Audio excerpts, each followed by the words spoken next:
G'day race fans, back with a video on a V8 Supercar Sequential shifter, aluminium and metal construction, and all ready to go. Hope you enjoy. Alright, here we are in the meat of her. You can see either end we've got momentary switches, little red buttons there. It's all aluminium box section that I've made the frame out of. There's a fair bit of angle grinding to get it to cut it up into shape, but yeah, we've got little bits of aluminium angle I'd floating around to hold the buttons and the springs in position.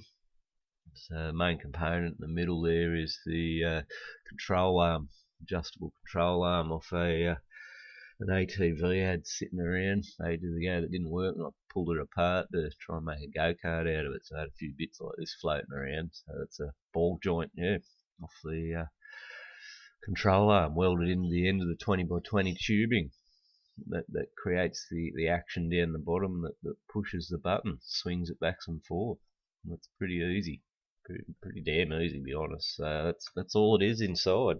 So the final thing I suppose I need to explain is the critical points of access and stopping to create the motion down the bottom. See in the middle down the bottom we've got the bolt that holds the arm in and creates the lever action. And up top we've got two stoppers.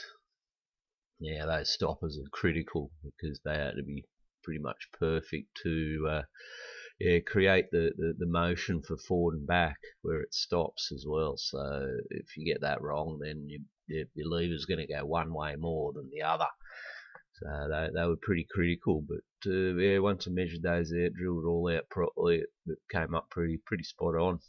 And then I ended up actually pop riveting the buttons onto the metal down the bottom when the lever was at its full, furthest point when it was resting against one of those stoppers. I'd push the button up against the bottom of the control arm down there, and yeah, that was it. And then mark them and put them on, so it worked out perfect.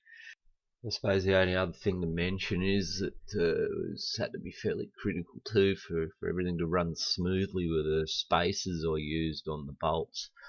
I just used some copper tubing and actually cut them up with the plumber's cutter that you spin around on the pipe, because I found that to be really accurate and it cuts everything nice and square.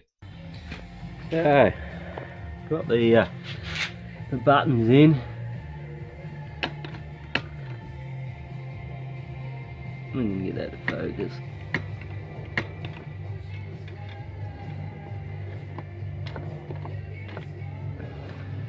I just got to get the locator in for the stick up here, help hold it in position, and it bounces back quite nicely. I might even put some more springs in it, but yeah, it's getting there.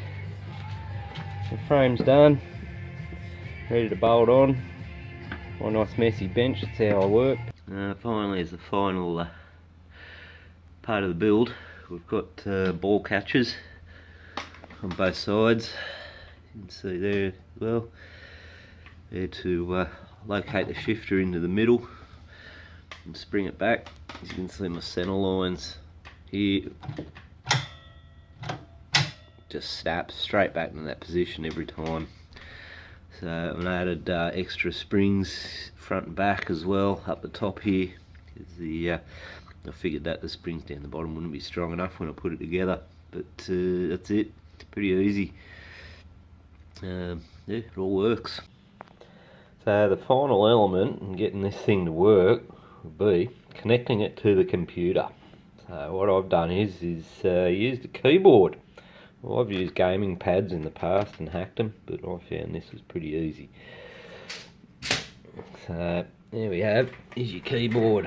Now you can see the microcontroller is missing out of it, but what I did was I mapped it to the square brackets open and close, which were these two here, and you got one top sheet for the buttons, and then it presses down onto this bottom sheet to make the connection, and then maps it to there.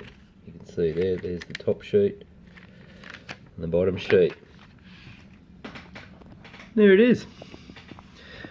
How easy is that? mapped it out, the two switches. I just ran both the negatives together, mapped that to the bottom sheet, then I mapped the switches to the top sheet and did it like that, soldered them on. What you got to do is you got to sand this back, clean it up with a bit of what do I use, acetone, just to make sure I could get a good solder on there. But yeah, you got to get all that grey stuff off.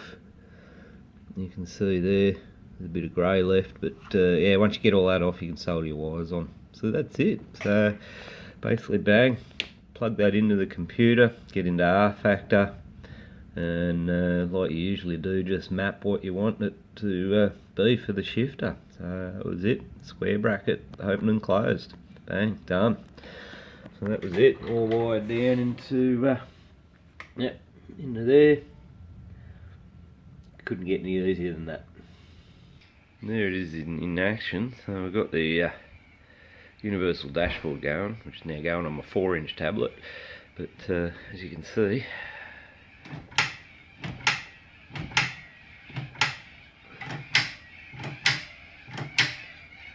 pretty good, works. So pretty happy with that. Good result. So coming up later on in another video, I'll do the anti-roll bars for front and back on the adjuster bars down here as well. Make it more lifelike to a V8 supercar. So we're getting there.